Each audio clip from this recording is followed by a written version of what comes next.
Bueno, buenos días a todos. Bueno, muchas gracias María, muchas gracias a los Grobo por invitarme a dar esta charla. Gracias a todos los que están presentes, a los que participan.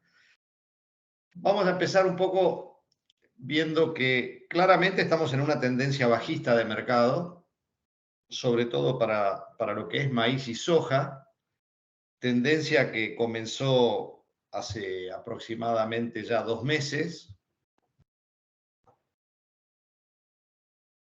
Tendencia bajista significa que el mercado viene haciendo que tanto los máximos como los nuevos mínimos que viene haciendo el mercado son más bajos que los máximos y los mínimos anteriores. Con lo cual, mientras dure la tendencia bajista, digamos, cualquier rebote dentro de, si la tendencia principal sigue siendo bajista, cualquier rebote de precios hacia el alza es una oportunidad de venta. Eso en líneas generales. Pero vamos a detenernos un poco en la definición de la tendencia bajista en la que estamos ahora. Primero, la definición de la cosecha brasileña récord, tanto de maíz como de soja, coincidió en el momento que Argentina venía reduciendo fuertemente su cosecha por la seca. Es decir, que por un lado teníamos un cosechón que se iba a venir hacia adelante, estamos hablando hacia el mes de febrero, y por otro lado veníamos con un clima muy negativo, falta de lluvias y semana a semana se venía reduciendo la cosecha. El productor argentino, por supuesto, que estaba avanzado, ya sabía que iba a tener menos cosecha de lo que las bolsas venían anunciando. La bolsa de Rosario siempre estuvo más negativa, siempre fue la primera que empezó a disminuir las cosechas. Luego venía la bolsa de Buenos Aires. Hoy por hoy las dos bolsas coinciden en cuánto son las dos cosechas de maíz y de soja en Argentina. Con lo cual, esas dos fuerzas equilibraron el mercado. Es decir, lo que teníamos era una fuerza bajista por la gran cosecha que se venía brasileña, pero por otro lado, la duda de cuánto era la pérdida de Argentina venía equilibrando el movimiento de precios. Por eso la caída de precios se demoró, no se dio en ese primer momento cuando ya estaba realizada la cosecha brasileña. Posteriormente, tenemos el ingreso fuerte de la cosecha brasileña, la presión de mercado, es decir, la afluencia de la mercadería entrando a los puertos. Y eso sí empieza a impactar, y el primer impacto lo tienen las primas FOB. Los Basic FOB se derriten en los puertos de Paranaguá, en maíz y en soja, y esa presión de primas se traslada a Estados Unidos, porque claramente la competencia que empieza a haber hacia, sobre todo en el caso del maíz, en los precios forward, es decir, todos los embarques hacia adelante, empiezan a presionar los basic FOB de Estados Unidos y eso termina influenciando en los precios de Chicago. Es decir, el proceso es, primero la presión viene por la mercadería física y después se traslada a los precios de los futuros. Acá en el gráfico vamos a ver la primera baja desde mediados de febrero hasta mediados de marzo, ¿sí? Tenemos una baja de un 9% en la soja. Este es el gráfico de la soja julio en Chicago. Y esto es donde el mercado no termina de ajustar hacia la baja, porque tenemos la definición de la cosecha brasileña, pero en el mismo momento tenemos las pérdidas en Argentina. Con lo cual el mercado hace un mínimo hacia alrededor de la tercera semana de marzo y el mercado rebota nuevamente. Y se mantiene así por 15 días en un rango lateral, donde ahí es donde empiezan a caer fuertemente las primas brasileñas y ahí sí es donde se define claramente la tendencia, termina de definirse la tendencia bajista.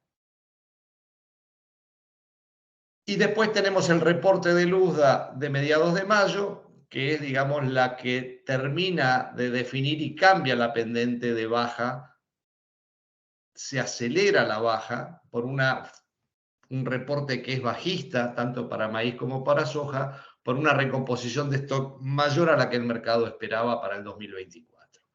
Si yo tomo el movimiento de precios en la soja desde mediados de febrero hasta el día de hoy, la soja cayó unos $76. Estoy hablando de la soja julio, de la soja que es el primer mes de negociación hoy en el mercado de Chicago.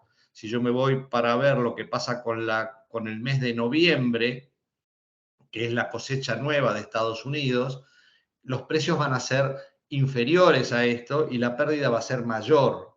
¿Por qué? Porque el grueso de la recomposición de stock se da para la nueva campaña. Entonces hoy tenemos lo que se llama un mercado invertido. Mercado invertido significa que tenemos los precios de los futuros más cercanos más caros que los futuros diferidos, cuando en general el comportamiento normal del mercado de futuros es un mercado de lo que se llama en carry, es decir, un mercado con pase positivo.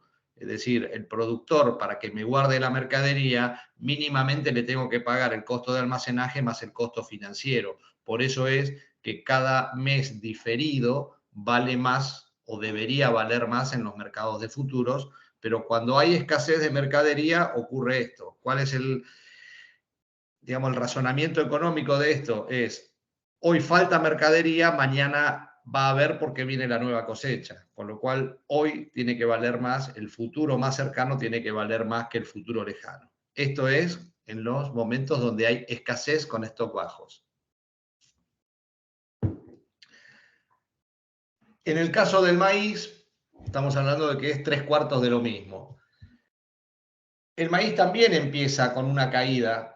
El maíz la caída es más violenta. El maíz, fíjense que se está adelantando en los movimientos a lo que ocurre en la soja. Ya hace bastante tiempo que el maíz se adelanta, tiene un comportamiento muy parecido en la tendencia, pero en general está casi un mes adelantado o 15 días adelantado de lo que después sucede con la soja. En el caso del maíz, la caída fue más pronunciada desde mediados de febrero hasta mediados de marzo. El rebote también es más pronunciado. ¿Y acá por qué? Porque claramente no tenés el ingreso de la soja. Lo que teníamos que esperar era la siembra de la safriña brasilera, ¿sí?, que se estaba dando justo en este momento. Y había todavía o sea, si bien la intención de siembra era mucha, todavía faltaba sembrarlo, y sabemos que en Brasil dependía de la cosecha de la soja, que venía un poco retrasada, y después del desarrollo climático de esa safrinia. Con lo cual tenemos un rebote importante desde mediados de marzo en el maíz hasta mediados de abril. De vuelta, esto que estoy mostrando es el futuro de julio en el mercado de Chicago de maíz.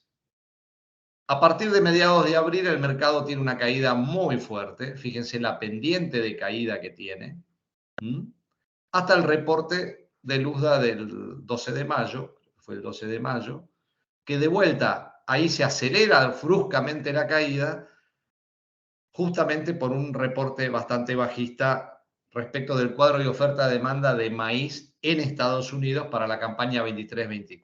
Recordemos que el reporte de mayo del Departamento de Agricultura, que es el USDA, es la primera estimación de oferta y de demanda de la nueva cosecha en Estados Unidos. Es decir, todos los mayos es la primera aproximación que tenemos para la nueva cosecha de cada año de Estados Unidos, y por eso es que hay tanta expectativa y tiene tanta importancia y tanta repercusión en los precios. Si yo tomo desde el comienzo de la tendencia, desde el punto máximo previo a la caída de los precios hasta el día de hoy, para lo que es el maíz julio en Chicago, la caída son $30. Con lo cual estamos dentro de la relación entre soja y maíz, donde el maíz cae básicamente casi la mitad de lo que cayó la soja. Entonces, esta tendencia sigue siendo bajista. Es posible que empecemos a entrar en algún tipo de rebote o de mercado lateral. ¿Por qué? Porque estamos previo al mercado climático de Estados Unidos. Estados Unidos define los rendimientos de maíz y de soja durante el verano. El maíz se define el rendimiento durante el mes de julio, la soja durante el mes de agosto.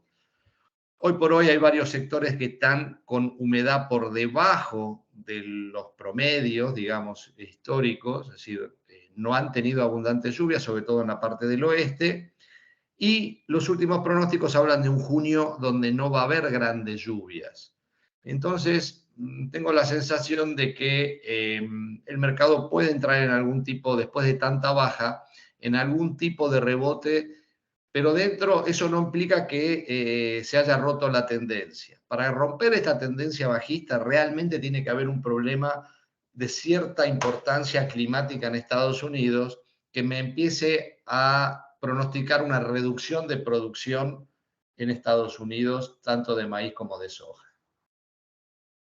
Respecto del tema de por qué la aceleración de la baja en las primas, acá lo que le estoy graficando, cuál fue el comportamiento de los Basic FOB, es decir, de los precios FOB en Paranaguá, tanto de la soja como en el maíz. Y fíjense que el movimiento es muy parecido, casi está calcado uno con otro.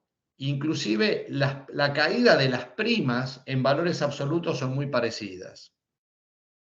Si las primas en valores absolutos son prácticamente iguales, lo que me está diciendo es que la baja fue más pronunciada en el maíz que en la soja, porque el maíz vale la mitad de lo que vale la soja, con lo cual, si yo tomara esto en niveles porcentuales, la baja de las Basic FOB de maíz sería casi el doble de lo que fue en soja. Y claramente esto es por la cosecha récord de la safrinia, del maíz de segunda brasilero, que es el maíz que se exporta de Brasil y que va a inundar justamente a partir del momento que empiecen a cosechar, que va a ser seguramente desde mediados de julio, principio de agosto.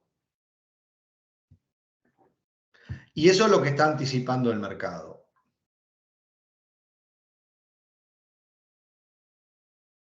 El tercer punto que dijimos es, bueno, donde vimos una aceleración de la tendencia fue debido al informe de Luda de mayo, 12 de mayo, si ustedes se fijan en los gráficos que mostré, fíjense en el caso del maíz, este cambio en la pendiente donde se acelera fuerte la baja coincide justamente con ese informe del Departamento de Agricultura de Estados Unidos. ¿Cómo fue ese informe? Bueno, básicamente pone en el caso de la soja un rinde de 3.500 kilos para la cosecha nueva.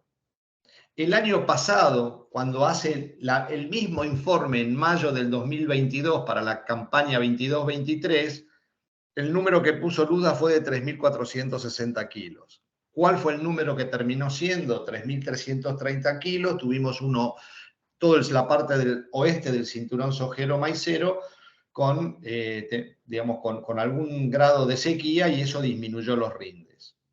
Con lo cual, si yo tomara el aumento respecto del rinde del año pasado, ¿cuánto está calculando de aumento del rinde para la nueva cosecha? Sería un 5%. Y esto parecería un poco optimista.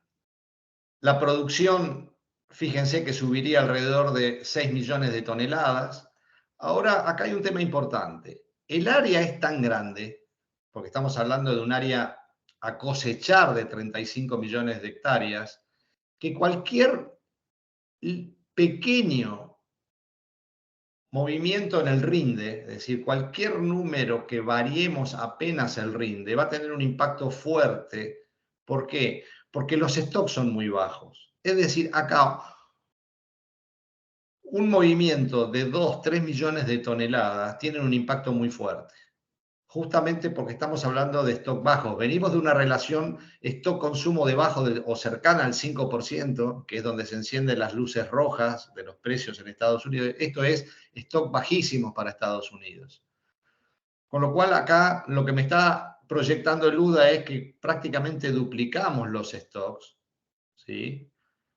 Y yo creo que el UDA lo que hace el Departamento de Agricultura es iniciar la campaña con un poquito de aire, con un poquito de plafón, dando un rinde un poquito holgado, porque si después lo tiene que reducir, tiene un poco muñeca para ir tocando el resto de los números, para que no partir con un número de stock tan tirante que pondría el mercado de vuelta en rojo, o sea, el rojo vivo. Entonces, primera conclusión del reporte de Luzda es, sigamos qué pasa en Estados Unidos, porque cualquier mínima variación de rinde con el área tan grande me va a impactar seguramente en los stocks finales. Segundo, ¿cómo estoy esos stocks finales en Estados Unidos respecto del histórico? Y bueno, hay una recomposición importante, estaría donde está este punto verde de arriba.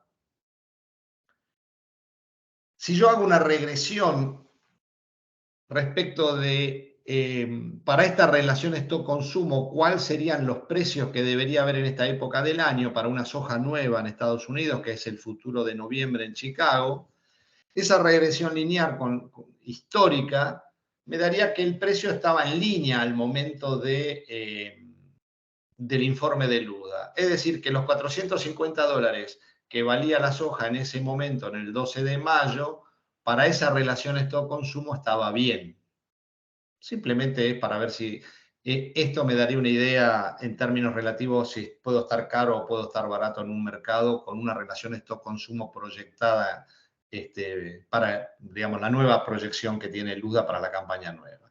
Hoy estamos en 430, es decir, que desde el 12 de mayo a hoy el mercado siguió bajando y estamos $20 por debajo. En el caso del maíz, el número es bastante optimista porque hablo del rinde, me está hablando de 11.390 kilos por hectárea promedio, cuando el año pasado fueron 10.880. El año pasado, el número que hizo en mayo del año pasado, proyectando el rinde para la campaña 22-23, fue de 11.110 kilos. Terminó siendo 10.860 y de vuelta, acá el área es grande también, son 34 millones, sin embargo, los stocks son bastante más amplios. Y fíjense que la recomposición de stock final es mucho más amplia que la de soja. Es decir, acá el impacto es más fuerte. Por eso acá el maíz para mí es el que tiene un impacto hacia adelante de baja mucho más fuerte.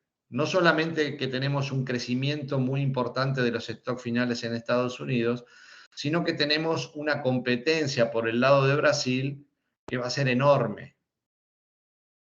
Y encima, acuérdense que el maíz argentino este año fue todo con siembra tardía, con lo cual el grueso de nuestro maíz va a aparecer en el momento, en el mercado de exportación, en el mismo momento que aparece el brasileño y que aparece el americano. O sea que ahí va a ser el punto de mayor oferta a nivel mundial, y eso es lo que está reflejando sobre todo lo que le mostré con la caída de los basis FOB de Brasil.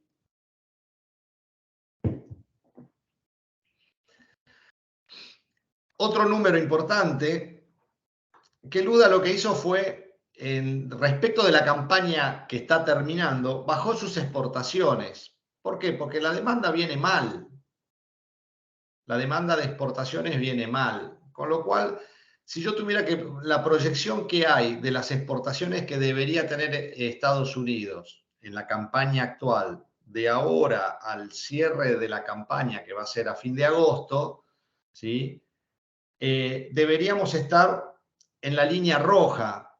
Y los 2 últimos años, el promedio semanal de ventas fueron estos que están acá abajo. O sea que si nosotros repetiríamos las ventas de maíz promedio semanales de los 2 últimos años, no llegaríamos a la proyección que está haciendo Luzda. ¿Qué esto qué implica?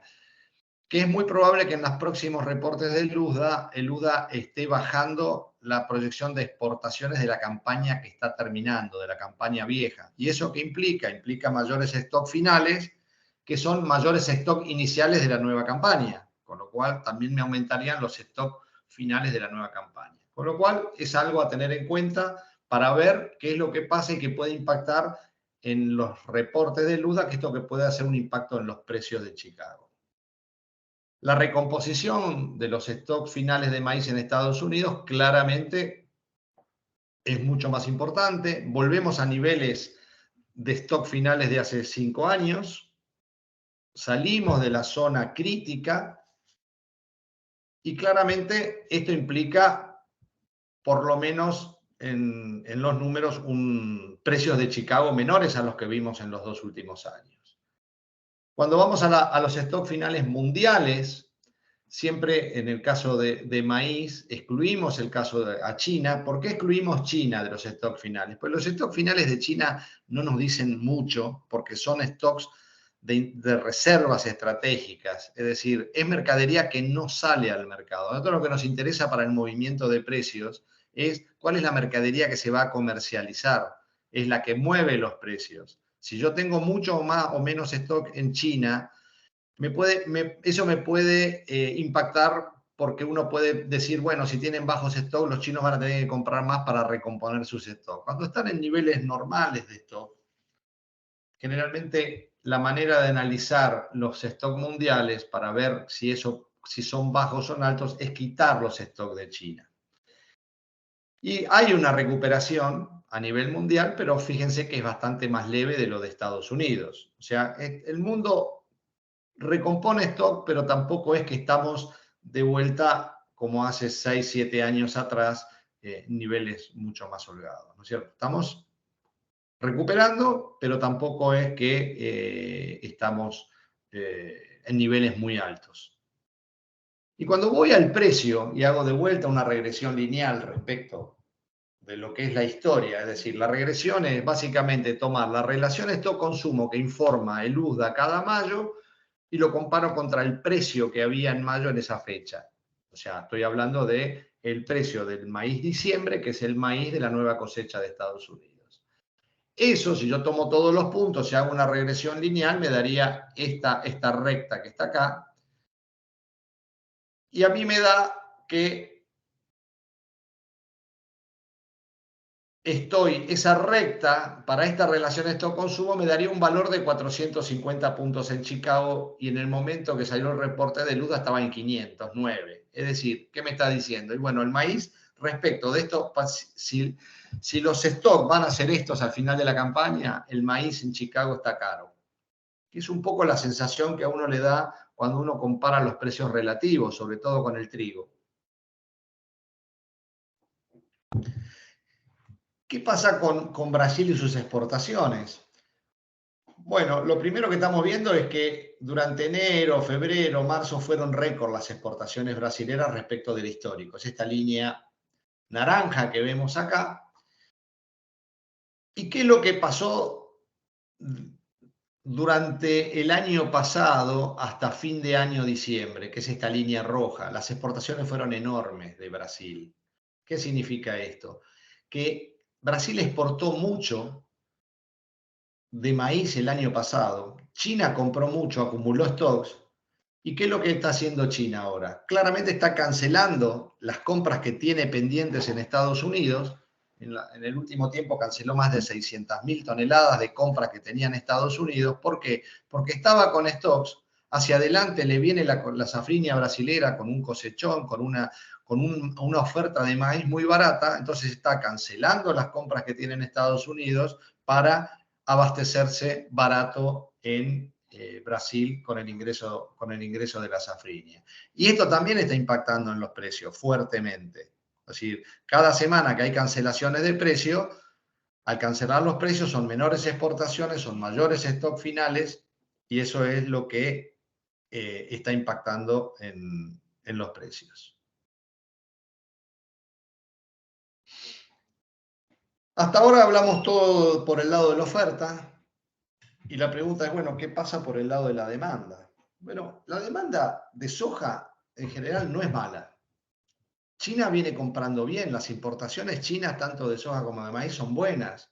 El problema es que se demoraron, se ralentizaron, es decir, bajaron la velocidad los chinos. Evidentemente, si yo tengo hacia adelante una oferta muy grande, lo que voy a hacer es, bueno, ¿para qué me voy a apurar en comprar si hacia adelante voy a tener bien abastecido y seguramente precios más baratos? El efecto de la gran producción que tiene Brasil, tanto de soja como de maíz, lo que hace es que Brasil va a ser un competidor de Estados Unidos fuera de su momento de cosecha, que es el momento donde es más competitivo. Es decir, Brasil va a estar en el mercado exportador todo el año compitiendo con Estados Unidos. Entonces, ¿cuál es el efecto? El efecto que tiene esto es que en años anteriores con stock bajos en Estados Unidos, cada vez que bajaban los precios, el productor americano se comporta como cualquier productor, inclusive el productor argentino. Bajan los precios, el productor deja de vender y espera de vuelta un rebote para poder volver a vender y está esperando el precio anterior como objetivo para volver a vender. Entonces, ¿qué era lo que pasaba? Si el único oferente en ese momento era Estados Unidos y que tenía stock bajos, el mercado terminaba rebotando. ¿Por qué? Porque se secaba la oferta. Lo que va a pasar hacia adelante es que aunque el farmer americano no venda, va a tener la competencia del productor brasilero, que sí va a tener y que va a depender también del tipo de cambio del real. Entonces, si el real se empieza a desvalorizar, el brasilero va a vender. Entonces, también una variable a seguir hacia adelante va a ser qué pasa con el real brasilero. Pero está claro que el brasilero va a competir todo el año. Entonces, volviendo a la demanda no es mala. Si yo comparo con el año pasado, los meses anteriores, los mismos meses, el último mes, los chinos importaron en abril 7 millones, casi 300.000 toneladas, de las cuales 5 millones 300 vinieron de Brasil, fuertemente Brasil en el momento donde es más competitivo, 1.800.000 vinieron desde Estados Unidos. Todos estos meses anteriores, la demanda, las importaciones chinas, ¿fueron bajas? No, inclusive fueron levemente superiores al año pasado. Lo que va a pasar es que hacia adelante se va a ralentizar esta demanda. El chino no va a cubrir fuertemente hacia adelante, como pasaba cuando los stocks de Estados Unidos eran bajos, porque no tiene miedo que le falte soja. El mundo va a tener soja. El otro punto es que acá hay un problema en China, que es que China está sustituyendo fuertemente, es decir, el precio del trigo en China ha caído muy fuerte. ¿Por qué? Primero porque China tiene una muy buena cosecha de trigo.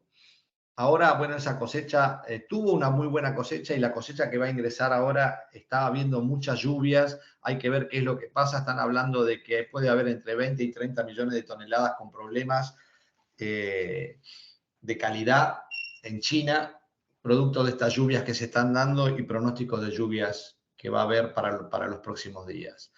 Sin embargo, en el pasado, ¿qué hizo? China importó muy fuerte de Australia y los precios se cayeron muy fuerte los precios del maíz en China. Perdón, del trigo en China. Entonces, ¿el chino qué hizo? Sustituyó el maíz por el trigo en las raciones. Y al sustituir el trigo tiene mayor proteína que el maíz, con lo cual también empieza a consumir menos harina de soja. Miren lo que está pasando con la relación de precios. La caída, esta línea naranja es la caída del precio del trigo que se pone por debajo del precio del maíz, ¿sí? Entre enero y abril, China importó 6 millones de toneladas de trigo, eso fue un 60% arriba de lo del 2022. Y el precio interno de China cayó 15%. Y acá es donde empezó la sustitución en el forraje, sustituyendo trigo por maíz por trigo. El otro punto del lado de la demanda es por qué China hacia adelante o por qué los chinos no tienen presión para demandar tanta soja. Primero, porque los márgenes de molienda del crushing de las fábricas en China de soja es malo.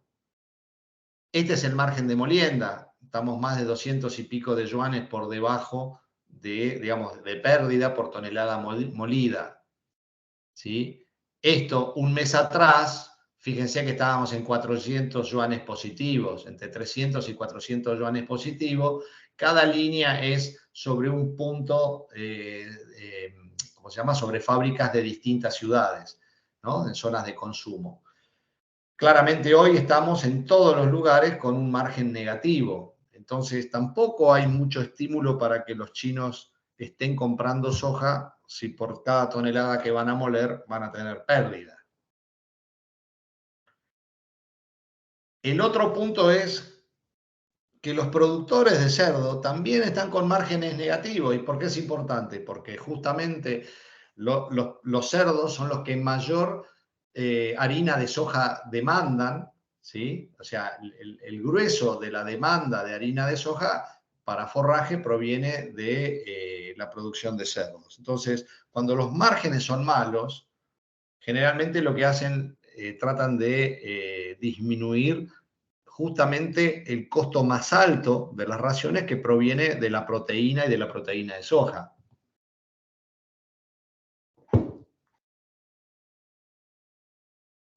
¿Cómo son esos márgenes? Bueno, hace un mes, yo esto lo trasladé en dólares por cabeza. Hoy por hoy los márgenes son de 96 yuanes negativo. Es decir, hoy los productores de cerdo están perdiendo, si pusiéramos los valores de producción en base a los precios de la soja, de la harina de soja, etcétera, estaríamos más de 13 dólares de pérdida por cabeza. Hace un mes estaban con una ganancia de 7 dólares y en marzo estábamos en 23 dólares de ganancia por cabeza. Con lo cual lo que me está diciendo es los márgenes van para abajo. Esto no estimula, o por lo menos no estimula para que el productor de cerdos acelere el engorde de los animales. Al contrario, lo que va a tratar es de tratar de demorar un poco, esperando mejores márgenes. Y acá me pongo en un tema que es del lado de la demanda, un poco más de largo plazo. Yo lo que estoy viendo es que el crecimiento de la demanda de la soja china se está amesetando. Si yo tomo el promedio del crecimiento, del crecimiento anual de las importaciones chinas entre el 2010 y el 2017, lo que veo era que China crecía aproximadamente un 10% acumulativo anual en sus importaciones. Fíjense cómo es el crecimiento que está teniendo desde el 2010 al 2017. Pasamos de casi de 50 millones a casi 90 y pico millones de toneladas, 95 millones de toneladas. Es decir, si yo tomo la tasa de crecimiento, esto en promedio me da que China necesitaba 6 millones de toneladas anuales adicionales todos los años. Con lo cual la presión que había sobre la oferta, donde esa oferta solamente proviene de 3 países, Brasil, Argentina y en el hemisferio norte Estados Unidos, la presión era enorme, porque lo que necesitabas todos los años era crecer en algún lado de área. Y el área en Estados Unidos no podía crecer mucho de área por la competencia que tiene con el maíz, con lo cual el crecimiento grueso del área se estaba dando en Brasil, en la zona de Mato Grosso. ¿Y por dónde se daba ese crecimiento? Por precios. Es decir, la estimulación del crecimiento de área era por precios, porque ir a esas zonas marginales, el costo marginal de producción era cada vez más alto. Eso nos llevó a un crecimiento importante de precios, pero a partir de ahí, fíjense que la demanda china, las importaciones chinas se amesetan en alrededor de 100 millones de toneladas. El 18-19 es la fiebre porcina, caída tremenda de las importaciones chinas, claramente tuvieron que matar casi la mitad de la población de cerdos por la fiebre africana, que mató un montón de cerdos. Bueno, hoy la recomposición, volvemos a los 100 millones, pero es prácticamente el nivel, esto es para la 23-24, este año son 98, o sea que estamos en niveles de hace 4 años atrás. Y los chinos están tratando de importar cada vez menos proteína por el lado de la soja. Ya vienen haciendo el intento. Esto es una noticia que salió hace aproximadamente un mes, donde ellos están tratando de bajar la cantidad de proteína del 14,5 al 13. Ya la habían bajado, porque ellos eran muy ineficientes en el formulamiento de las raciones forrajeras, en la introducción de la proteína de soja.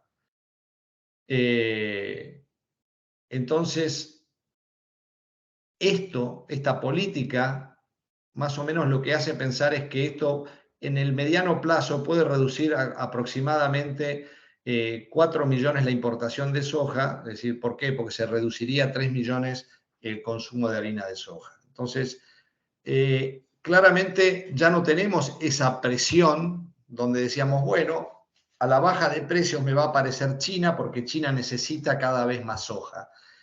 Eso me parece que es un poco, hay que seguirlo de cerca porque empieza a parecer que es historia del pasado y donde la demanda china empieza a mesetarse y lo que sí estamos viendo es que hay un crecimiento importante por el lado de la oferta, sobre todo por el lado de Brasil. Entonces, lo que hay que ver es si Brasil crece porque tenemos estos precios. Entonces, la manera de que en el largo plazo el mercado ajuste es volver hacia precios un poco más bajos. Eso es lo que hay que ver, si ese ajuste se empieza a dar o no. Pero sí lo que estamos hoy es en una recomposición importante de stocks. Y el último punto que me detengo también, que es de mediano plazo o de largo plazo, es que como estamos viendo un amesetamiento en las importaciones chinas y un crecimiento en las exportaciones brasileñas, creo que el panorama es muy distinto del que veíamos en años anteriores. Me voy a detener en explicar este gráfico, que para mí es muy importante. Estos bastones rojos que ustedes ven acá, 5,7, 6,1, 4,9, 7,5, es la relación stock-consumo de soja en Estados Unidos. Estas son relaciones stock-consumo bajas. Fíjense que en 2019 tuvimos una relación stock-consumo muy alta, 23, en el 2020 13, en el 2018, es decir, desde el 2017 al 2020 tuvimos relaciones stock-consumo altas. Entonces los bastones azules son las exportaciones brasileras. Entonces, ¿qué es lo que yo miro? Miro, por un lado, ¿qué es lo que pasa en el momento que hay stock bajo con las exportaciones brasileras y qué relación tiene con las importaciones chinas? Entonces, en los años 2011 al 2017, las exportaciones brasileras representaban alrededor del 60% o 65% de las importaciones chinas. Es decir, digamos que las exportaciones chinas cubrían la mitad, perdón, que las exportaciones brasileñas cubrían en términos generales la mitad de la demanda china. Entonces, ¿qué era lo que pasaba? Si Estados Unidos tenía stock bajo, los precios explotaban. ¿Por qué? Porque no llegaba el país que tenía, si Estados Unidos tenía stock bajos, la rueda de auxilio era Brasil. Y Brasil solamente podría cubrir el 50-60% de lo que demandaba China. El escenario hoy es distinto. ¿Por qué? Porque tenemos niveles de stock bajos en Estados Unidos, pero ya las exportaciones brasileras ya son arriba del 95%, es decir, de las importaciones chinas. Es decir, que hoy Brasil solo me puede cubrir todas las exportaciones, todas las necesidades de China, sin necesidad de Estados Unidos. Entonces, puedo tener un Estados Unidos bajo, donde un Chicago me va a reflejar la tirantez del mercado interno de Estados Unidos, pero no el mercado tanto internacional. ¿Por qué? Porque Brasil me puede suplantar tranquilamente. Entonces, si yo voy a convivir con esta relación donde Brasil me puede cubrir tranquilamente las necesidades chinas, lo que va a pasar es que la línea roja, que son los precios de Chicago, van a tener que empezar a ajustar. Yo lo que le estoy mostrando en la línea roja es para cada año cuál fue el valor máximo que hizo el futuro julio en el mercado de Chicago. ¿Por qué el futuro julio? Porque es justo el futuro donde se fijan los precios de la soja sudamericana para la nueva campaña. Entonces, el precio máximo estoy tomando. Entonces, claramente, este es el precio máximo que yo tuve para la 2024. Hoy estoy en más cerca de 1.100 puntos que de los 1.350 que estaba como valor máximo. Entonces, si yo sigo con producciones brasileñas grandes, con China amesetado sus importaciones, es muy probable, aunque yo tenga stock bajos en Estados Unidos, es probable que los precios que yo tenga en un futuro sobre Chicago sean más bajos. ¿Qué está pasando con Brasil y sus exportaciones? Son récord, las exportaciones son récord, acaban de salir ahora las de mayo, este estimado de 15,3 es 15,6, con lo cual vuelve a ser récord de exportaciones histórico, ¿sí? Brasil con una cosecha de soja récord de 155 millones y con una cosecha récord de maíz de 126 millones, es como que les decía, va a estar fuertemente compitiendo en el mercado de exportación. Bueno, yendo un poco a los términos locales, acaba de terminar el llamado dólar soja 3, o sea, el programa de exportaciones, o sea, este dólar, digamos, devaluado para que la gente venda la soja y poder hacerse de reserva. El resultado es que el total de dólares liquidados son de casi 5.100 millones de dólares. ¿Sí? Fíjense que ayer hubo una liquidación muy, o sea, el 31 hubo una liquidación muy importante, ¿no? De dólares por parte del sector exportador, 1.000 millones. Si yo lo comparo con el dólar soja 1, claro, es una menor cantidad de días, eran 3.155 millones y el dólar soja 1 fueron 700 millones de dólares. Con lo cual, la expectativa que tenía el gobierno, evidentemente la expectativa ya estaba conversada con la exportación, ¿no es cierto? Claramente ellos tenían un objetivo y también hubo presiones para que la exportación liquidara y la exportación, bueno, fue tratando de colocar esa venta de divisas en mercadería. ¿Cuál es el tonelaje total comprado, fijado, o puede ser tanto de compras nuevas como de fijaciones de compras viejas? 8.300.000. Es decir, es un 43% más sobre los casi 5.800.000 del programa del Soja 2, pero un 37, casi un 40% por debajo de los 13.300.000 que se habían comprado en el dólar Soja 1. Yo creo que es un número bastante bueno. Yo no pensé que iban a poder comprar tanto y que iba a haber una liquidación tan grande de dólares. ¿Cuánto fueron las declaraciones, tanto digamos, de poroto como de subproductos y de aceite? 4.600.000. ¿Sí? En el dólar soja 1 fueron 2, digo, fueron 4.010.000 y 13 millones fueron en el dólar soja 1. Fíjense que el grueso de las declaraciones acá fueron subproductos, ¿no? Entonces, creo que el programa fue bastante exitoso.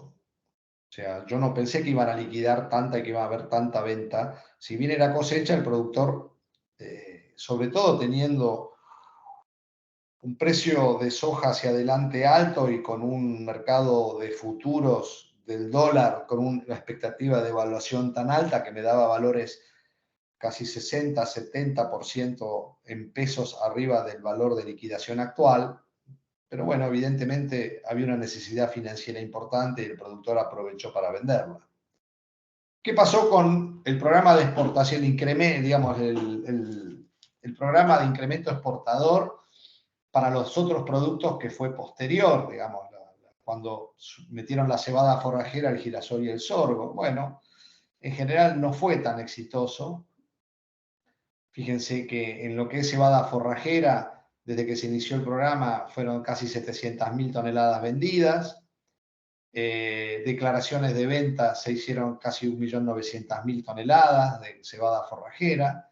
Prácticamente es el cupo que está dando de lo que son en los niveles de intervención. En el caso del girasol, sí hubo 1.164.000.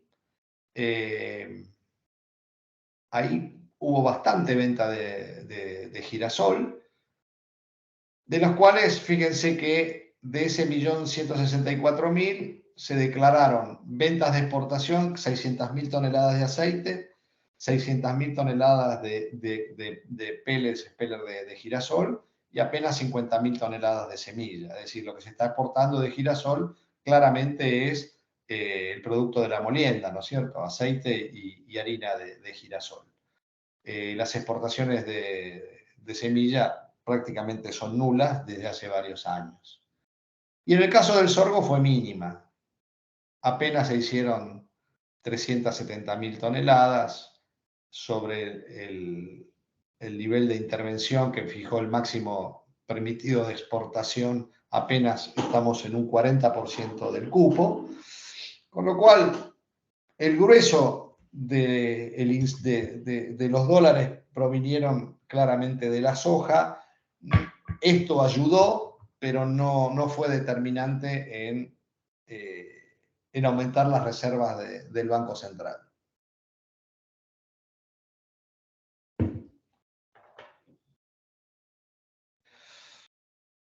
Respecto del informe de USDA, vimos qué pasó con el maíz, qué pasó con la soja, que fue un informe claramente de influencia bajista. Sin embargo, la sorpresa de ese reporte de mayo fue el trigo. Esa fue la primera estimación, digamos, ¿por qué digo estimación objetiva? Porque fue sobre un relevamiento de campo de la producción. En el caso del trigo, del maíz y de la soja, es una proyección tentativa sobre una estimación de intención de siembra, sobre un rinde de tendencia proyectado, es decir, todos son números muy en el aire. En el caso del trigo, como ya estaba sembrado y se está a punto de cosechar ahora, eso era sobre ya la producción está, sobre todo el trigo de invierno, era sobre un relevamiento de campo de cómo estaban los cultivos. Y ahí fue la sorpresa. El trigo de invierno, el USDA, estima una producción de casi 31 millones de toneladas, muy por debajo de lo que los analistas estimaban. El mercado estimaba una producción de 33 millones y medio. O sea, lo que me está dando estos 31 millones y medio, que pese a crecer 13% el área, la producción va a ser prácticamente la misma. Lo que me está diciendo es, bueno, los rindes claramente, acá hubo un problema climático y los rindes fueron inferiores. Si yo mido el impacto de la diferencia entre lo que me dio el USDA en ese informe respecto de lo que el mercado estimaba, son casi 3 millones de toneladas menos. O sea, ¿qué es la diferencia histórica para un reporte de USDA de mayo, en el caso del trigo de invierno, la más grande de la historia? Y esto tuvo su impacto. Lo que pasa es que duró poco. ¿Por qué? Porque el mercado reaccionó al alza, pero tuvo la influencia después del maíz y de la soja, que fueron bajistas, y el mercado luego terminó ajustando hacia la baja. Cuando yo veo la producción del trigo de invierno a niveles históricos, estos casi 31 millones de toneladas, ¿sí?, es levemente superior o similar a la del año pasado, pero fíjense el rinde. La línea verde es el rinde promedio, estos 3.000 kilos por hectárea. Me tengo que ir al año 2014-2013 para tener rindes inferiores a los de este año. O sea que acá claramente hubo un impacto en los rindes del trigo de invierno. El total de la producción del trigo proyectada, sumándole el trigo de primavera, que todavía evidentemente no se está por sembrar, se está sembrando. El total de producción estimada para todo tipo de trigo, lo que les mostré recién era el trigo de invierno. Para todo el trigo son 45 millones contra 48,5 del año pasado. Estimado, el 48,5 era lo que estimaban los analistas. La gran diferencia es el trigo de invierno. Y el año pasado la producción total fue muy similar, la del total de trigo. Fueron 45 millones. Y el total del trigo de invierno, porque le sumo el trigo duro, le sumo el trigo blando, o sea, tengo 11 millones y medio de trigo blando. Acá le doy todo digamos, el trigo duro de invierno es el trigo de Kansas, es el trigo de mayor proteína, es el mayor de mejor calidad, es el de mayor producción, es el 31% de todo el trigo en Estados Unidos. Este es el que cotiza en Kansas. El trigo de Chicago es el trigo blando, que si bien es el trigo que en producción es menor al trigo de Kansas, en los volúmenes comercializados de futuro o tradeados de futuros es mucho más alto. Tiene mucho más liquidez el mercado de Chicago que el mercado de Kansas, aunque el volumen en Estados Unidos es mayor el trigo de Kansas que el trigo blando de invierno. Con lo cual a estos 31 millones de total de trigo de invierno va a haber que ver cuánto es el trigo que se siembra en primavera, entre el trigo duro de primavera y el trigo durum, que es para lo que es fideos, etcétera, es 14 millones y medio, sumarían unos 45 millones de toneladas total del trigo. ¿Cuáles serían los stocks finales de todo el trigo en Estados Unidos? Y bueno, fíjense la caída que está teniendo y la relación stock-consumo. Sigue siendo muy alta, porque estamos hablando de relaciones stock-consumo arriba del 30%, cuando en soja estamos hablando del 7% y en maíz estamos hablando del 15%. O sea que el trigo sigue siendo el producto que más hay en Estados Unidos, pero claro, de una relación stock-consumo del 50% que teníamos apenas hace 4 o 5 años, hoy estamos en 30%. Entonces, lo que me está diciendo es, Estados Unidos, que era el lugar donde siempre iba a haber trigo y donde en caso de cualquier problema a nivel mundial, Estados Unidos sabemos que no solamente que había trigo, sino que es el mercado donde nunca va a haber una restricción a las exportaciones, como puede hacer Argentina, como puede hacer Rusia, como pasó en Ucrania. Esto tiene un impacto psicológico en los importadores.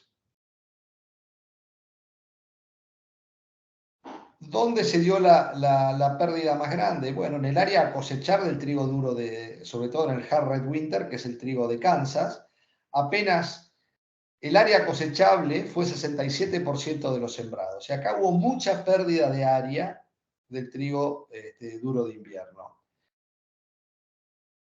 La oferta total, comparada con la histórica de este trigo duro de invierno, era muy caro. Por eso es que el spread entre el trigo Kansas y el trigo Chicago fue tan alto. Si ustedes ven la diferencia de precios, es altísima, que ahora se está achicando, pero ese spread llegó a ser altísimo. Hubo mucha especulación donde muchos especuladores ante este panorama fueron comprando trigo Kansas y vendieron trigo Chicago. Cuando yo tomo los stocks finales a nivel mundial, bueno, vengo de una caída importante. Año a año sigo reduciendo los stocks finales mundiales. Y acá hay un tema, que si yo tomara este número y tomara solamente los países exportadores, lo que más va a caer son los stocks finales en los países exportadores. ¿Y cómo son las proyecciones hoy de estos países exportadores? Bueno, Rusia, que este año tiene un cosechón con 92, bueno, otros piensan que puede ser hasta 96 millones de toneladas. Para la campaña que viene estaría como 10 millones por debajo. Sin embargo, las exportaciones serían similares e inclusive un poco superiores. ¿Por qué? Porque el año pasado, durante esta campaña, acuérdense que tuvieron todas las restricciones o las sanciones que hizo Occidente por la guerra entre Rusia y Ucrania, que le impactó en las exportaciones de trigo ruso. Ucrania también, justamente tiene menos área sembrada, cae fuertemente la producción y las exportaciones. Y el que más va a caer en su producción y en sus exportaciones es Australia. ¿Y esto por qué? Porque va a pasar de una niña que lo favorece productivamente a un niño que implica seca para Australia. Con lo cual acá estamos estimando 10 millones menos de exportaciones de Australia. Parte de eso se reemplaza por Argentina, que debería tener una exportación normal, la Unión Europea y Canadá. Con lo cual, cuando yo tomo la producción mundial, fíjense que en realidad me cae 10 millones de toneladas. Las exportaciones prácticamente quedan iguales, 1 millón de toneladas menos. Bueno, esto es lo que hay que ver, porque esto lo que me está diciendo es, si tengo menor producción y las exportaciones siguen siendo iguales, lo que esto me implica que va a haber menos stock en estos países. Cuando hay menos stocks finales proyectados para los países exportadores, generalmente los importadores se ponen más nerviosos y anticipan compras. ¿Por qué? Porque dicen, si me quedo con stock finales bajos, cualquier problema climático en la campaña que viene, los precios me pueden explotar. O si de vuelta la guerra entre Rusia y Ucrania me vuelve a limitar la oferta de los dos países que ofrecen el trigo más barato del mundo, también esto me puede impactar, también puede haber una cobertura anticipada. Con lo cual, los precios del trigo han bajado mucho, pero el panorama, hay que ver cómo viene la demanda ante este escenario. Los rusos vienen bien, vienen exportando fuertemente, 5 millones en marzo, 4,4 en abril, vamos a ver el número final de mayo, pero van a estar alrededor de los 4 millones de toneladas. Fuertes exportaciones rusas respecto del año pasado y con una producción menor, pero con stocks de 20 millones de toneladas, de vuelta, va a haber una oferta de 100 millones de toneladas por parte de Rusia para la nueva campaña, con lo cual hay una oferta importante. En el caso de Ucrania, la producción es bastante menor, producto de una caída de 20% en el área, con lo cual los precios han caído fuerte, pero el panorama no parecería que es tan negativo para el trigo hacia adelante. Claramente los precios FOB han caído. Cuando yo veo acá, lo que les estoy mostrando son los precios FOB de los distintos orígenes. La línea verde, estos $231 FOB, es el trigo ruso en el Mar Negro. Los $210 es el valor actual del trigo ucraniano FOB sobre los puertos del Mar Negro. Los $223 de la línea violeta FOB son los precios del trigo FOB Rouen en Francia, trigo francés. Y el trigo duro de invierno, claramente de Estados Unidos, muy lejos de los que son los precios internacionales. Esto no llama la atención porque Estados Unidos es un país que siempre está, no es un país que sea competitivo en el caso del trigo, con lo cual lo que hay que mirar es qué es lo que pasa. Ahora, estos valores, fíjense que estamos hablando entre 210 y $230. Si yo me voy a abril, junio del año pasado, estábamos hablando de precios alrededor de 400, llegando a $400 FOB un trigo ruso o alrededor de $300 un trigo FOB ucraniano. Bueno, esto fue elaborado por la Bolsa de Bahía Blanca. Los márgenes de trigo, por lo menos para lo que es una estimación, no son buenos. Los índices de diferencia para las distintas zonas son altos. Cada uno tendrá sus números, pero digamos, la intención de siembra, que era muy alta, están hablando de 6.300.000 hectáreas de intención de siembra global. Eso para mí se va a reducir. Primero porque no hay humedad en la zona núcleo, si bien hubo una recomposición con las lluvias de ahora del fin de semana largo del 25 de mayo, en muchas zonas todavía sigue faltando humedad y la gente no se quiere largar a sembrar y volver a invertir fuertemente plata ante digamos, donde no tiene una reserva de humedad importante.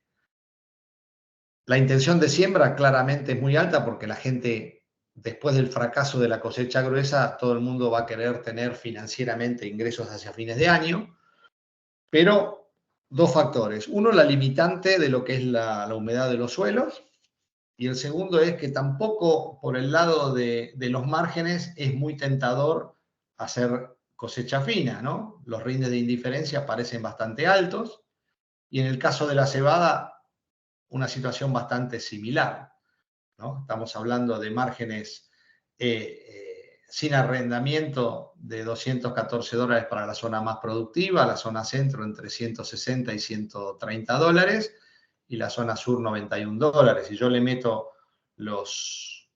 el costo del arrendamiento, estaríamos con márgenes negativos. Entonces, con rindes de indiferencia que parecen a priori en algunos lugares altos, en otros no tanto, pero bueno, creo que esto va a ser un limitante para que el área no sea el área que están hablando, por lo menos por ahora. Bueno, un poquito siempre hay preguntas respecto de qué pasa con la cebada.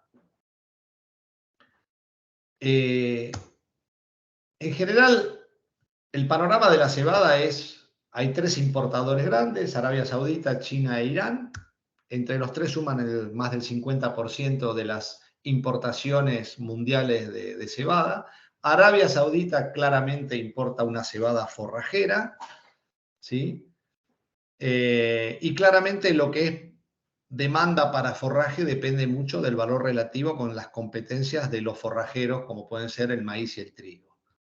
En los últimos años, Arabia Saudita creció muchísimo en sus importaciones de cebada, justamente porque el costo de la cebada era mayor, pero en los últimos tiempos, sobre todo en los dos últimos años, hubo una disminución importante del consumo de cebada por parte de Arabia Saudita, porque estaba sustituyendo la cebada por maíz en las raciones.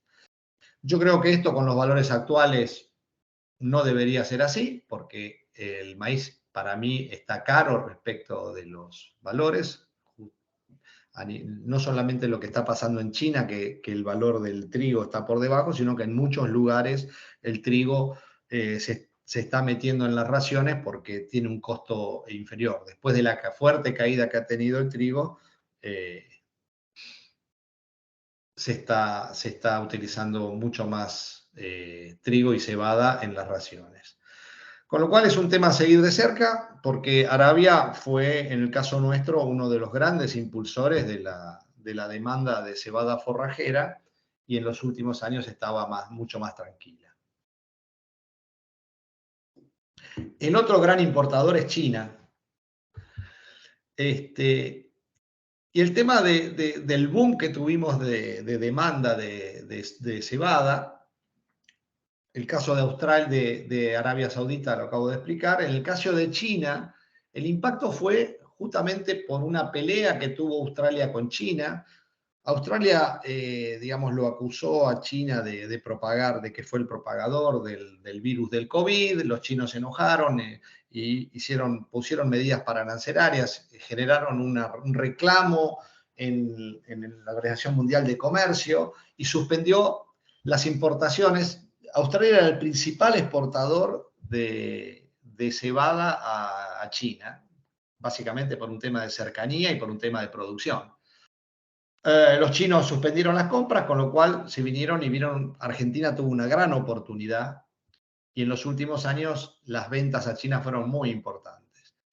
El año pasado justamente hubo seca acuérdense, toda la parte de oeste y toda la parte productiva de las planicies y de Canadá tuvieron una seca, con lo cual hubo una menor producción de cebada y Europa tuvo una calidad mala de cebada y eso hizo que China viniera fuertemente a comprar cebada a la Argentina. La cebada que compran en Argentina, los chinos, compran una cebada forrajera, pero la cebada forrajera es de muy buena calidad, con lo cual ellos en realidad la utilizan para maltería y la utilizan para las cervezas de menor calidad. O sea, entonces es una cebada donde ellos compran a valores. El exportador argentino, ¿qué es lo que hace? Compra a valor forrajero y vende con una cierta prima, digamos, porque la vende, el comprador la utiliza para maltería y puede pagar una prima más importante. Entonces era un gran negocio y eso aumentó mucho la demanda de cebada, tanto de cebada forrajera como de cebada cervecera. Ahora en abril, China retiró la demanda, llegaron a un acuerdo, retiró la demanda en la Organización Mundial de Comercio. ¿Y qué pasó? Se arreglaron comercialmente y los precios se destruyeron. ¿Por qué? Porque Australia le empezó o sea, está habilitado para exportarle nuevamente a China. Con lo cual, un productor muy grande y exportador, uno de los principales exportadores de cebada, de vuelta al mercado chino, eso nos quita una gran, o sea, aparece una nueva gran competencia a la cebada argentina.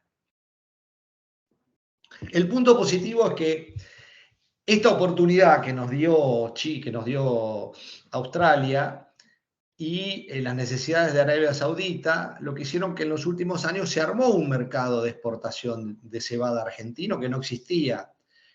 Es decir, se conoció la cebada argentina, se armó es decir, en el comercio internacional es muy importante la permanencia en el abastecimiento y la estabilidad en las calidades, con lo cual la Argentina tiene una buena cebada forrajera, y yo creo que ese mercado argentino está para quedarse.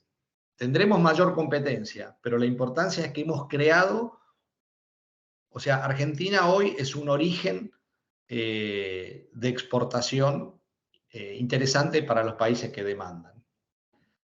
Ahora, con la nueva competencia que tenemos, con Arabia Saudita más tranquila y con Australia en el mercado, cualquier producción arriba de 4 millones de toneladas de cebada que podemos tener por aumento de área, lo que va a provocar es un excedente, es decir, importante de cebada, que esto que implica, y que para colocarlo vamos a tener que ir a valores más abajo. Es decir, tenemos una mayor competencia y nosotros vamos a tener una mayor producción, con lo cual vamos a tener que competir con precios más bajos para poder colocar esa cebada, ¿no? Entonces, esto es un punto que no es tan favorable. ¿Cuáles son los principales importadores de cebada? China, 9 millones, es el 30% del comercio mundial. Arabia Saudita con 4,3. Irán con 2,5 millones. Después viene Turquía, la Unión Europea. Pero básicamente estos tres países que les nombré, China, Arabia Saudita e Irán, son el 50% de la demanda. Y 30% solamente es China, y China era el principal comprador en Argentina.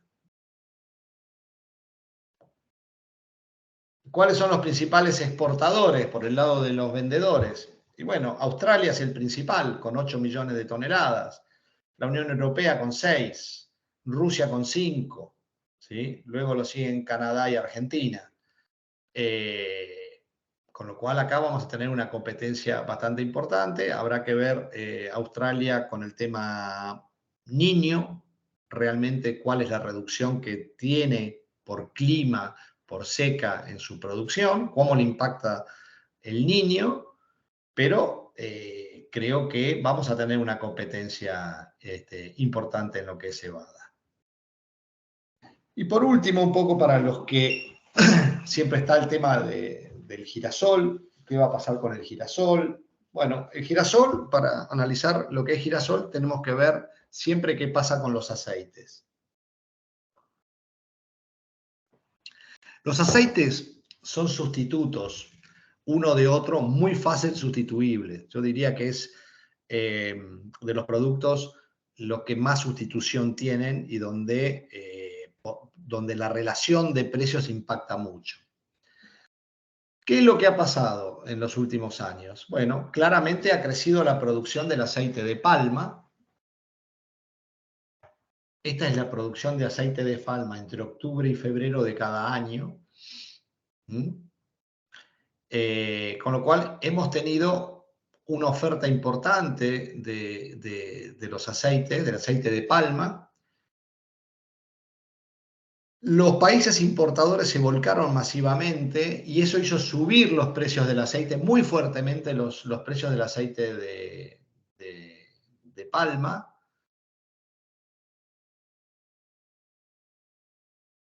Y lo que pasó era que hay una prima muy importante del aceite, hubo una prima muy importante del aceite de palma sobre aceites de mejor calidad, como pueden ser el aceite de soja y el aceite de girasol.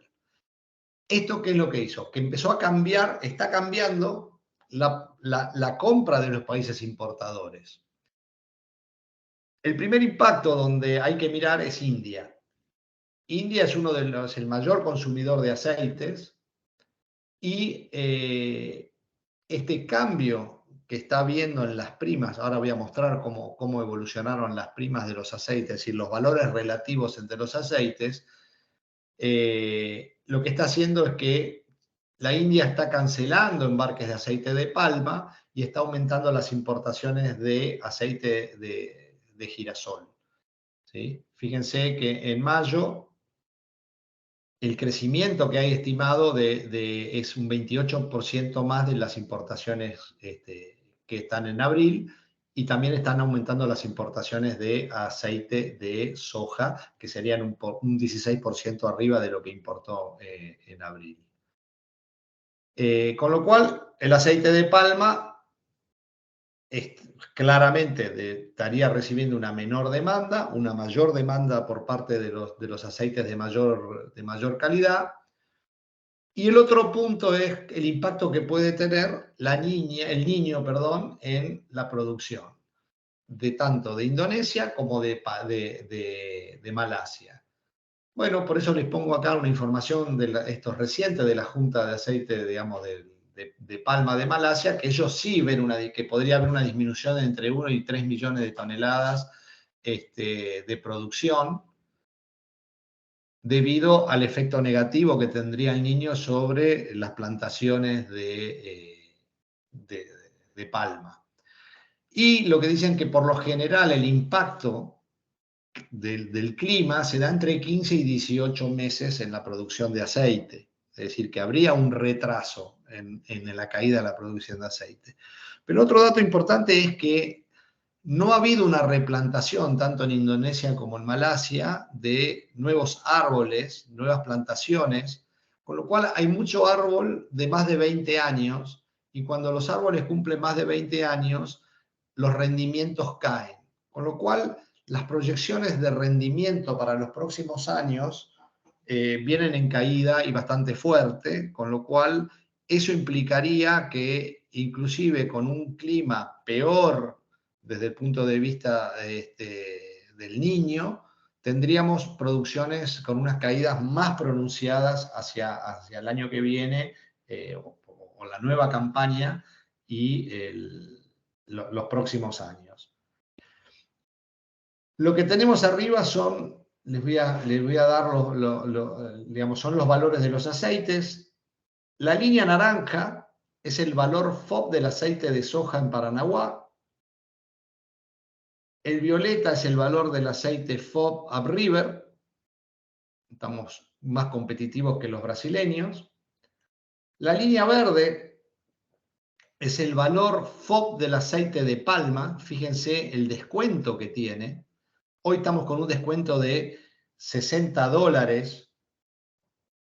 Esto está medido al revés, es decir, el FOB Paranaguá está a $60 por arriba del valor del aceite FOB del aceite de palma en Malasia. Pero en abril, fíjense que llegamos a estar $120, o sea, el aceite de palma estuvo $120 por, digamos, o el aceite, mejor dicho, el aceite de soja estuvo $120 por debajo del aceite de palma, del valor del aceite de palma FOB. Es decir, acá había una fuerte demanda, ¿sí?, de aceite de palma, que llevó a los precios a estar con una prima enorme sobre el aceite de soja, que el aceite de soja y sobre todo el aceite de girasol, es un aceite de mucha mayor calidad. Entonces, lo que estamos viendo hoy es claramente una sustitución de esas importaciones de aceite de palma por aceite de girasol y aceite de soja. Ahora bien, ¿dónde tenemos que ver? India. India es el principal demandante. Entonces, fíjense lo que fueron las importaciones de aceites entre noviembre y marzo por parte de la India.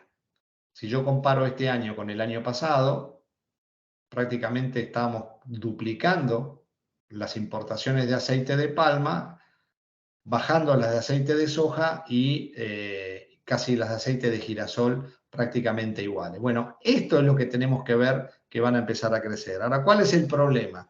Que vamos a estar viendo una mayor demanda de aceite de girasol por parte de la India, pero tenemos a Ucrania y a Rusia fuertemente en el mercado con valores, o sea, el aceite de girasol en los últimos días cayó muy fuertemente, el valor FOB en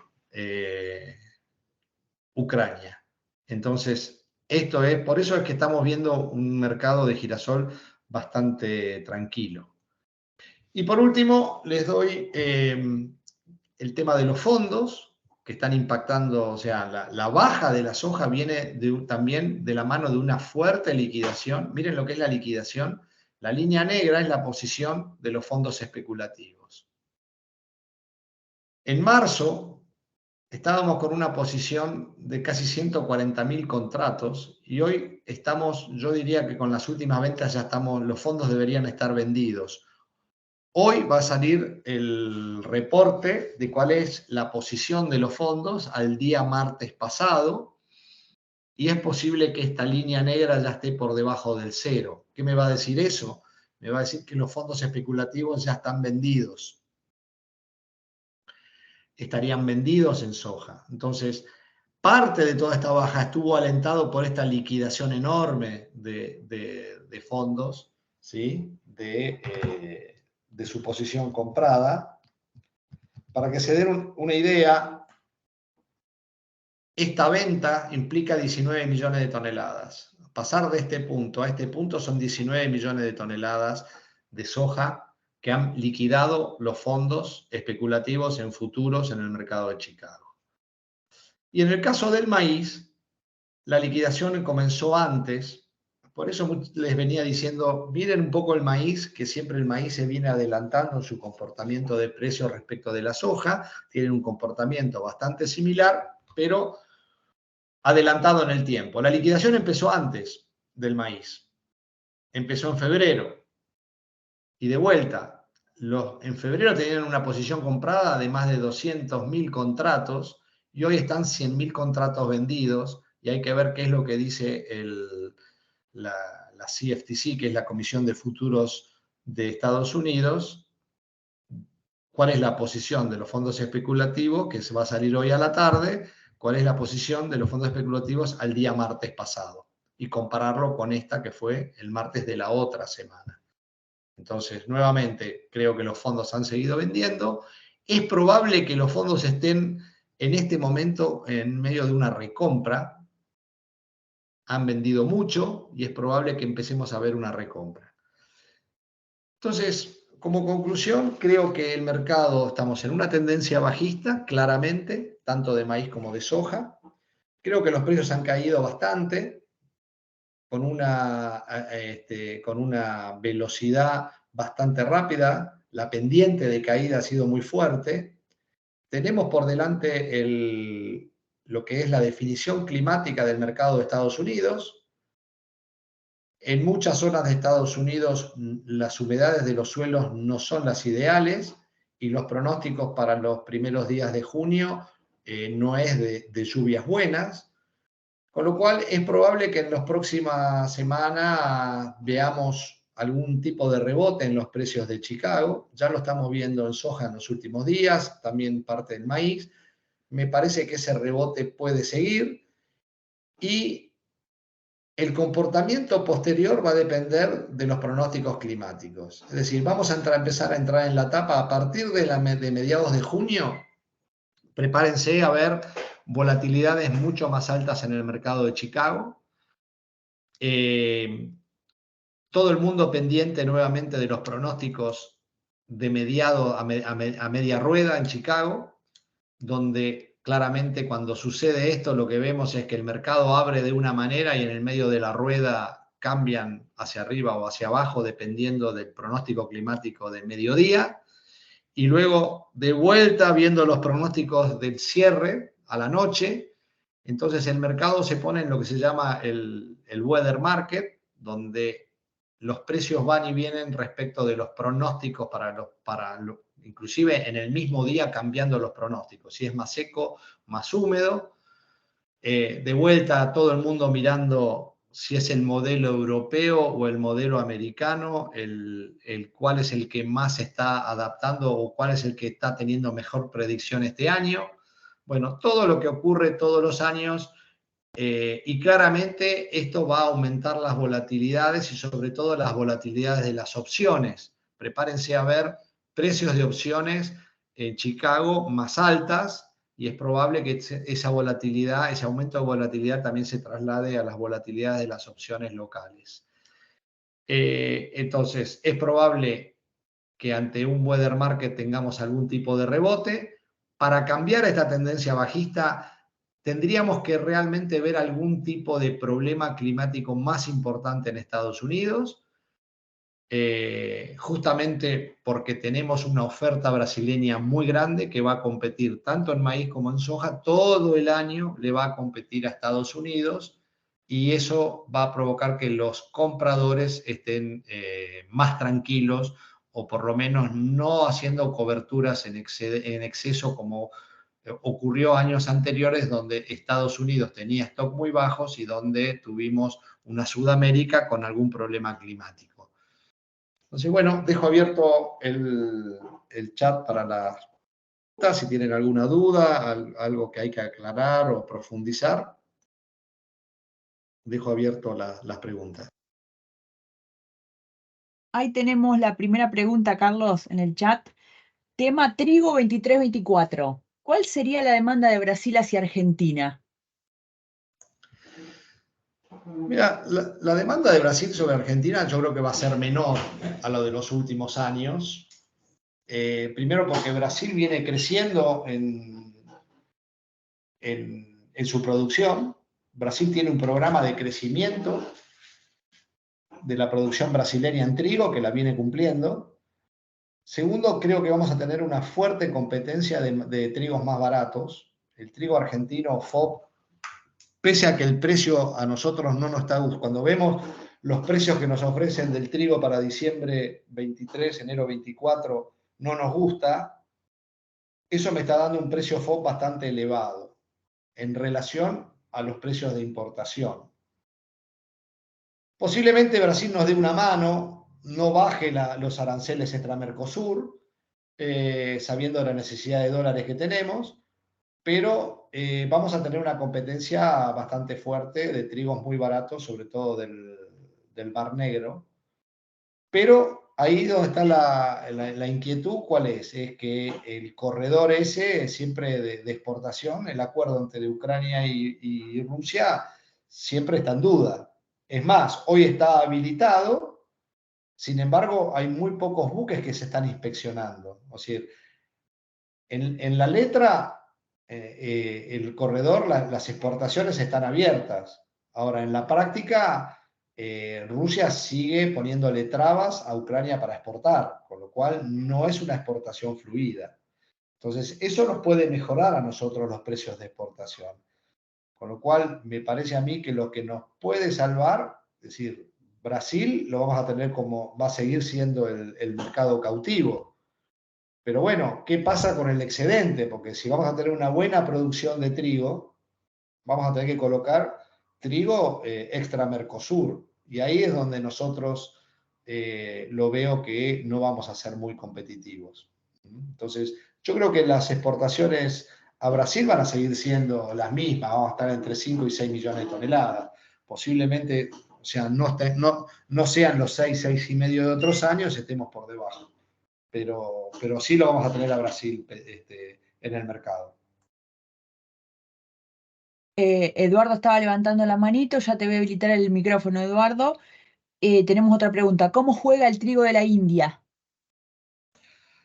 Bueno, India ha tenido una recomposición importante. Lo que pasa es que India depende mucho del clima, no es un proveedor que esté en el mercado,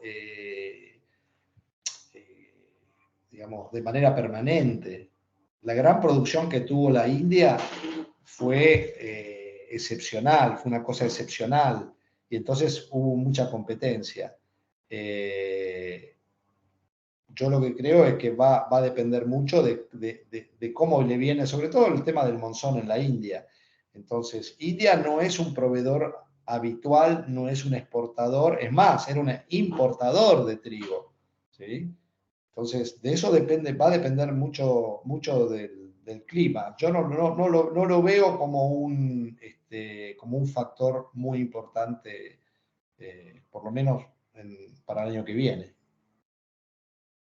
Bien. Eduardo, no sé si la manito fue por error o si querés hacer una pregunta, ya tenés el micrófono habilitado, solo tenés que desmutearte desde tu máquina. Si no, seguimos con otra pregunta que tengo en el chat.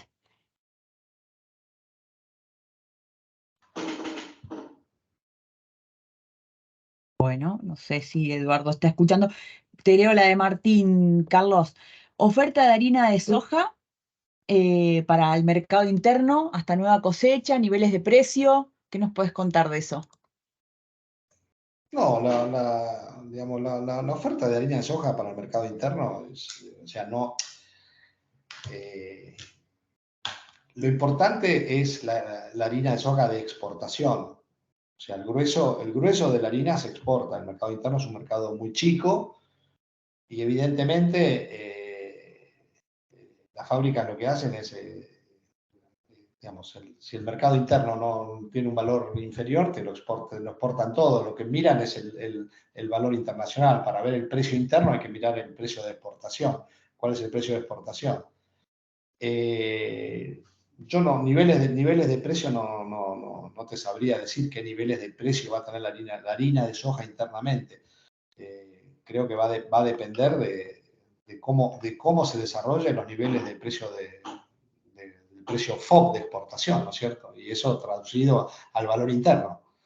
Pero no te podría dar un nivel de precio para el mercado interno de la harina de soja.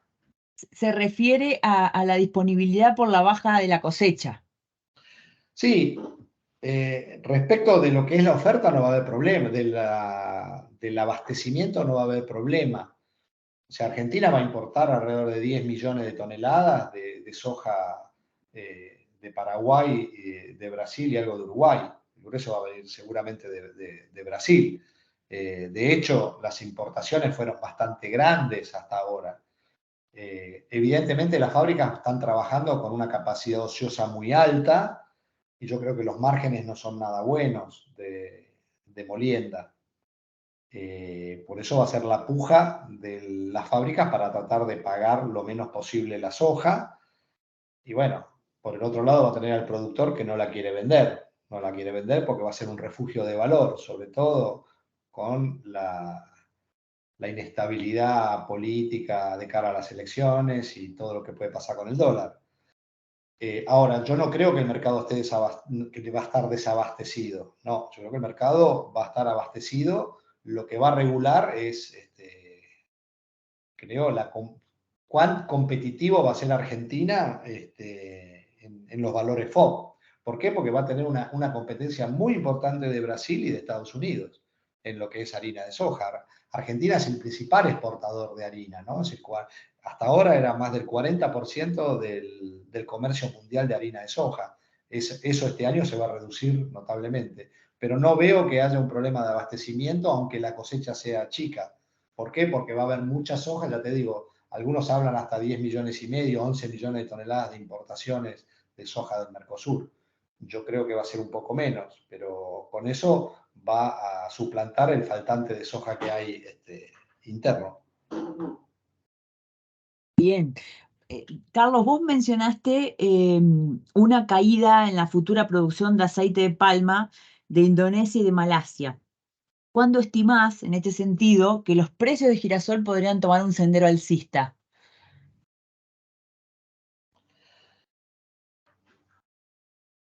Mira, lo que se está viendo es que la demanda de aceites de mayor calidad está creciendo, claramente. Ya hay dos o tres, está la India y hay otros dos países que, ahora no me acuerdo, pero también habían estado sustituyendo el aceite de palma por aceites de mejor calidad. Ahora, el problema que estoy viendo es que hay una oferta enorme de aceite de girasol por parte de Rusia y Ucrania. Ucrania ha crecido en su producción y va a crecer en la oferta de aceite. Lo que ha hecho Ucrania es, ha sembrado, ha crecido en área, bajó el área de cereales que tienen menor valor y absoluto y crece en lo que tiene mayor valor de exportación y lo que tiene mayor valor agregado, que son los aceites, ¿sí? Y las harinas de girasol. Por eso creció en el volumen de girasol y esa oferta está saliendo al mercado y yo te digo, los últimos días los precios FOB de aceite de girasol han caído muy fuerte, muy fuerte. Con lo cual, en el corto plazo yo no veo en el caso del girasol, para aquellos que tienen girasol, que las fábricas acá locales estén deseosas de aumentar los precios o las fijaciones. Me parece, no seguí el mercado interno, pero me parece que estaba bastante frío. Con lo cual, yo por ese lado no veo que el tema este digamos, si bien es un efecto positivo, la caída de los aceites, o sea, la menor oferta de aceites en general por una menor producción de aceite de palma, que por otro lado veo que en el caso del girasol hay una presión de oferta muy grande por parte de Rusia y Ucrania. Perfecto. Carlos, creo que no tenemos más preguntas. Yo te agradezco muchísimo, como siempre, por el panorama que nos brindaste. Eh, Les agradezco a todos los que nos acompañaron. Realmente se sumaron un montón a lo largo de la conferencia. Y bueno, quedamos en contacto para ir comunicando cuáles son las próximas. A quienes ingresaron por Magual les contamos que a raíz de la encuesta que han estado completando en nuestras redes sociales, ya estamos preparando los contenidos para próximas conferencias. Han elegido como mayoritario el tema de agricultura de precisión como uno de los que despiertan mayor interés, así que ya estamos armando el calendario de charlas para este año, para esta segunda mitad del año, ¿no? Mejor dicho. Y estén atentos porque, como siempre, les estaremos informando las fechas de las próximas conferencias de mercado, que ya son una tradición dentro de la plataforma. Carlitos, muchísimas gracias y buen fin de semana para todos. Bueno, muchas gracias, María, muchas gracias a todos por participar y bueno, nos vemos en la próxima reunión. Bueno, buen fin de semana para Nos vemos en todos. la próxima. Chao, chao.